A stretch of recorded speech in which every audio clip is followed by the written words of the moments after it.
గడిచిన 4-5 రోజులుగా YCP party రాష్ట్ర ప్రభుత్వం విజయవంతంగా కోట్లాది మంది మహిళలకి లబ్ధి చేకూరుస్తూ సక్సెస్ఫుల్గా అమలు చేస్తూ ఉన్న స్త్రీ శక్తి పథకాన్ని రకరకాల కువిమర్శల పాలు చేస్తూ ప్రభుత్వానికి దురుద్దేశాలు ఆపాదిస్తూ ప్రభుత్వం ఈ పథకాన్ని రద్దు చేయబోతుంది అన్నట్టుగా దుష్ప్రచారం చేస్తూ ఉన్న తీరు మనందరం చూస్తూ ఉన్నాం.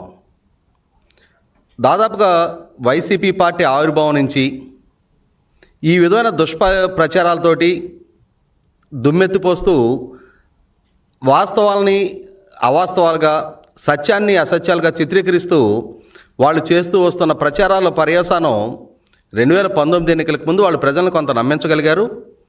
ఆ ఎన్నికల్లో వాళ్ళకు అనుకూలమైన ఫలితాన్ని రప్పించుకోగలిగారు.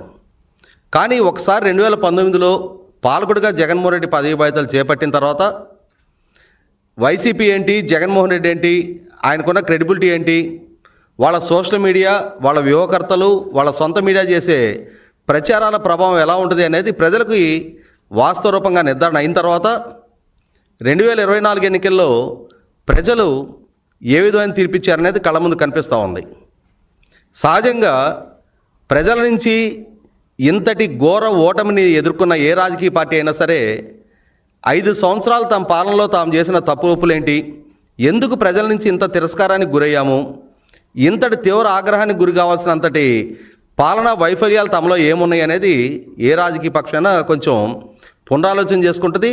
తమ రాజకీయ విధానాలని, తమ ప్రచార తీరుని సమీక్షించుకునే ప్రయత్నం చేస్తుంది.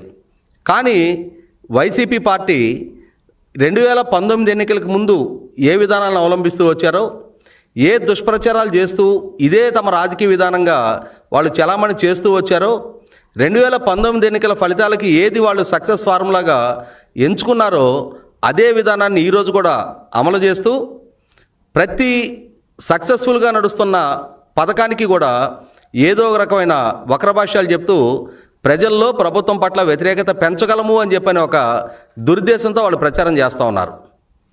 ఇందులో భాగంగానే గడిచిన 4-5 రోజులుగా కేంద్ర ప్రభుత్వం ద్వారా ఆంధ్రప్రదేశ్ రాష్ట్రానికి ఒక 1050 ఎలక్ట్రానిక్ అంటే ఈవీ బస్సెస్ అవి అందుబాటులోకి రాబోతున్న నేపథ్యంలో ఈ ఈవీ బస్సులు కేంద్ర ప్రభుత్వం ద్వారా దేశంలోని అన్ని రాష్ట్రాలకి ఏ పాలసీ ప్రకారం అయితే అందిస్తూ ఉన్నారో అదే పాలసీ ప్రకారం పబ్లిక్ ప్రైవేట్ పార్ట్నర్షిప్ విధానంలో ఆంధ్రప్రదేశ్ రాష్ట్రానికి కూడా ఆ బస్సులు కేటాయింపు జరిగిన పక్షంలో ఆ పీపీపీ విధానంలో ఎవరైతే బస్సుల తయారీదారులు, సప్లైదారులు ఉన్నారో వారే వాటి మెయింటెనెన్సు, ఛార్జింగు, వాటికి సంబంధించిన అంటే సిబ్బంది నిర్వహణ కూడా వాళ్లే నిర్వహించుకోవటం అనేది ఆ పాలసీలో ఉన్న భాగంగా ఇవాళ రాష్ట్ర ప్రభుత్వానికి కూడా ఈ కేటాయింపు చేయబడిన 1150 బస్సులు పీపీపీ మోడ్లో రాబోతూ ఉన్నాయి. దీన్ని సాగ్గా చూపించి రాష్ట్రంలో ఇప్పటి వరకు సుమారుగా 129 డిపోల్లో 357 బస్ స్టేషన్స్లో 8,800కు పైగా బస్సుల ద్వారా 48,000 మంది ఆర్టీసీ సిబ్బంది పనిచేస్తుంటే అందులో ఇప్పుడు కొత్తగా ఏడవుతున్న 1150 బస్సులను మాత్రమే సాగ్గా చూపిస్తూ ఈ 8,800 బస్సులు కూడా ఆంధ్రప్రదేశ్ రాష్ట్ర ప్రభుత్వం ప్రైవేటైజేషన్ చేయబోతూ ఉంది. ఈ 48,000 మంది సిబ్బంది వాళ్ళ ఉద్యోగ భద్రతకి ఆంధ్రప్రదేశ్ రాష్ట్ర ప్రభుత్వం ముప్పు తీసుకురాబోతూ ఉంది. మొత్తంగా ఈ స్త్రీ శక్తి పథకాన్ని ఆంధ్రప్రదేశ్ రాష్ట్ర ప్రభుత్వం ఎన్నికలకు ముందు చేసిన వాగ్దానాన్ని కొన్నాళ్ళు మాత్రమే మురిపించి రద్దు చేయబోతుంది అని చెప్పని ఒక దుష్ప్రచారాన్ని వైసీపీ పార్టీ చాలా సక్సెస్ఫుల్గా చేస్తున్నాను అని చెప్పని గత 4-5 రోజులుగా వాళ్ళ సోషల్ మీడియా హ్యాండిల్స్లో విస్తృతంగా ప్రచారం చేస్తూ ఉన్నారు. అలాగే పేర్ని నాని లాంటి ఆ ప్రభుత్వంలో నాడు రవాణా శాఖ మంత్రిగా పనిచేసిన మాజీ మంత్రి కూడా ప్రెస్ మీట్ పెట్టి రాష్ట్ర ప్రభుత్వాన్ని విమర్శిస్తున్న తీరు చూస్తున్నాం మనం.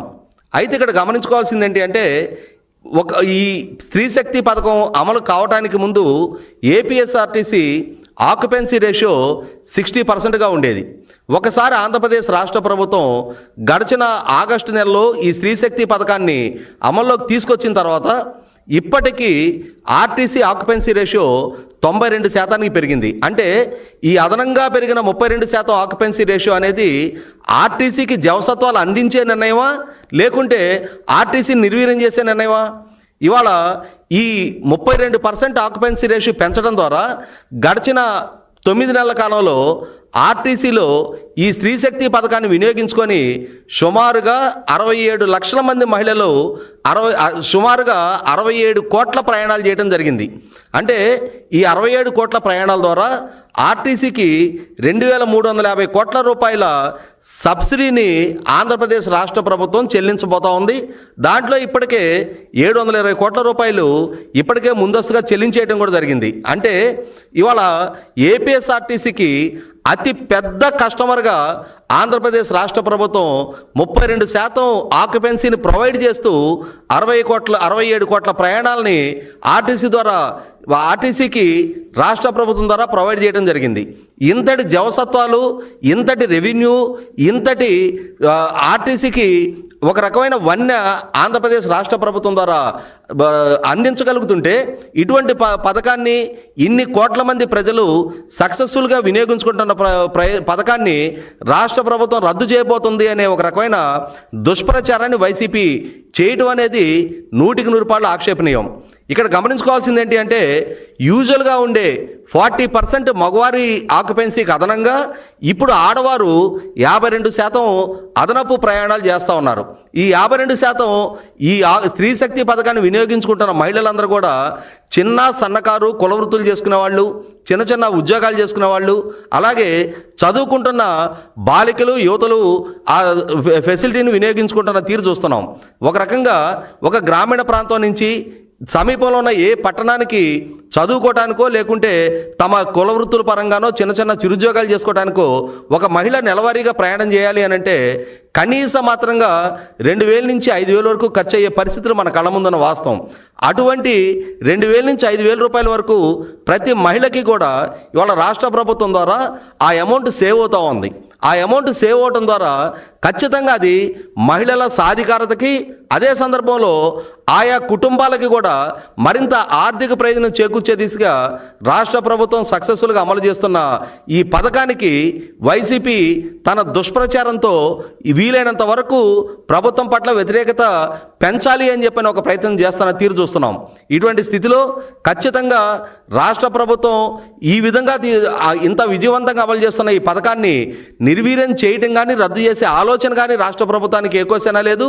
ఇవాళ రాష్ట్ర ప్రభుత్వం ద్వారా ఆర్టీసీలో కొనసాగుతూ ఉన్న 8800 బస్సులలో దాదాపుగా గడిచిన 5 సంవత్సరాల టెన్యూర్లో జగన్మోహన్ రెడ్డి పాలనా హయాంలో ఒక్క కొత్త బస్సు కూడా కొనని నేపథ్యంలో బస్సులన్నీ కూడా వీలైనంత వరకు స్క్రాప్ స్టేజ్కి రీచ్ అవుతున్న నేపథ్యంలో ఈ కొత్తగా కొనే బస్సుల్ని వీలైనంత వరకు ఈవీ వెహికల్స్ ద్వారా ఒక పక్క ఇంధన సంక్షోభం ప్రపంచవ్యాప్తంగా ఎదురవుతున్న తీరు చూస్తున్నాం, ఇంధన ధరలు పెరుగుతున్న తీరు చూస్తున్నాం.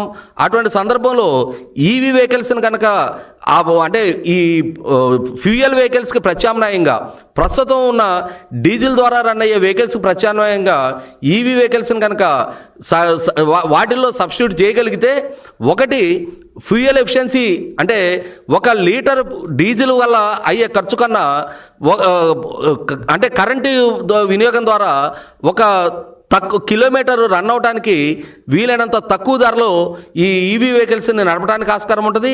అదే సందర్భంలో ఇవాళ పర్యావరణ పరంగా కూడా చూసుకున్నప్పుడు వాయు కాలుష్యాన్ని, పర్యావరణ కాలుష్యాన్ని వీలైనంత వరకు నియంత్రించి ఒక రకంగా మాట్లాడుకుంటే ఈవీ వెహికల్స్ ద్వారా జీరో ఎమిషన్కి ఆస్కారం ఉంది. కాబట్టి పర్యావరణాన్ని కూడా కాపాడుకోవడానికి ఆస్కారం ఉంటున్న నేపథ్యంలో రాష్ట్ర ప్రభుత్వం భవిష్యత్తులో మొత్తం బస్సులన్నింటినీ కూడా ఈవీ వెహికల్స్గా మార్పు చేయాలని చెప్పని ఒక చిత్తశుద్ధితో, అంకిత భావంతో ప్రయత్నం చేస్తూ ఉంది. అంటే ఈ విధమైన ఆధునికమైన బస్సుల్ని ప్రయాణికుల సౌకర్యార్థం తీసుకొచ్చిన పక్షంలో ప్రయాణికులకి మెరుగైన వసతులతో కూడిన సౌకర్యవంతమైన ప్రయాణాన్ని అందించే లక్ష్యంతో రాష్ట్ర ప్రభుత్వం పనిచేస్తూ ఉన్నప్పుడు ఇవాళ కేంద్ర ప్రభుత్వం ద్వారా వస్తున్న ఈ 1150 బస్సులనే సాగ్గా చూపించి ఆ 1150 బస్సులు పీపీపీ మోడ్లో వాటిని ఆపరేట్ చేయడం జరుగుతుంది. కాబట్టి వాటిని మాత్రమే మొత్తం బస్సులకి ప్రత్యామ్నాయంగా చూపిస్తా అదే మోడ్లో రాష్ట్రంలో ఉన్న అన్ని బస్సులు బస్సులను కూడా ఈవీ వెహికల్స్గా మార్పు చేయాలని చెప్పని ప్రభుత్వం సంకల్పిస్తుంది. కాబట్టి బహుశా భవిష్యత్తులో మొత్తం ఈవీ వెహికల్స్ అన్నీ కూడా పీపీపీ మోడ్లోనే రన్ చేయబడతా ఉంటాయి. అలా రన్ చేసిన పక్షంలో ఇప్పుడు దాదాపుగా 70% బస్సుల్లో అమలు జరుగుతూ ఉన్న ఈ స్త్రీ శక్తి పథకాన్ని రద్దు చేయబోతున్నారు అని చెప్పని ఎప్పుడో దాదాపుగా ఇవాళ ఒక సంవత్సరానికి 1150 బస్సులు అంటే గత సంవత్సర కాలం పైగా కేంద్ర ప్రభుత్వంతో సంప్రదింపులు జరిపి వాళ్ళ నుంచి మంజూరు చేయించుకొని అందులో ఇప్పటికి 750 బస్సులు మాత్రమే టెండర్ ప్రక్రియ ముగిసి అవి కూడా సమీప భవిష్యత్తులో ఏపీఎస్ఆర్టీకి వనగొరబోతున్న నేపథ్యంలో దీన్ని మాత్రమే సాగ్గా చూపించి ఇంకొక దశాబ్ద కాలం నాటికి కానీ మొత్తం బస్సుల్ని ఈ ఈవీ వెహికల్స్గా ప్రవేశపెట్టడం జరగని నేపథ్యంలో ఈ ఈవీ వెహికల్స్నే సాగ్గా చూపించి మొత్తం స్త్రీశక్తి పథకాన్ని రద్దు చేయబోతున్నట్టుగా రాష్ట్ర ప్రభుత్వం మీద వైసీపీ చేస్తున్న దుష్ప్రచారాన్ని ప్రజలు కూడా అర్థం చేసుకుంటా ఉన్నారు. 2019 ఎన్నికలకు ముందు ఆనాడు వైసీపీ పార్టీ ఎంచుకున్న ఈ ప్రచార విధానాలని ఆనాడు వాళ్ళ వ్యూహకర్తలు వాళ్ళ సోషల్ మీడియా వాళ్ళ సొంత మీడియా ద్వారా వాళ్ళు పెంచి పోషించిన కొందరు కిరాయి మేధావుల ద్వారా వాళ్ళు ఏ ప్రచారాలు చేసినా దాన్ని కన్విన్సింగ్గా ప్రజలు నమ్మే విధంగా వాళ్ళు ఆ రోజు మెప్పించగలిగారు, ప్రజల మన్నన పొందగలిగారు. కానీ ఒకసారి 2019-24 తర్వాత పాలకుడుగా ఆయన పాలనా తీరు, ఆయన పాలనా దక్షత, ఆయన మాట నిలుపుకునే తీరు పట్ల ప్రజలకు ఒక అవగాహనతోటి 2024 ఎన్నికల్లో ప్రజలకు స్పష్టతతో కూడిన తీర్పు ఇచ్చిన తర్వాత కూడా అదే విధమైన దుష్ప్రచారాలని వైసీపీ పార్టీ కొనసాగిస్తున్న తీరు 100% ఆక్షేపణీయం.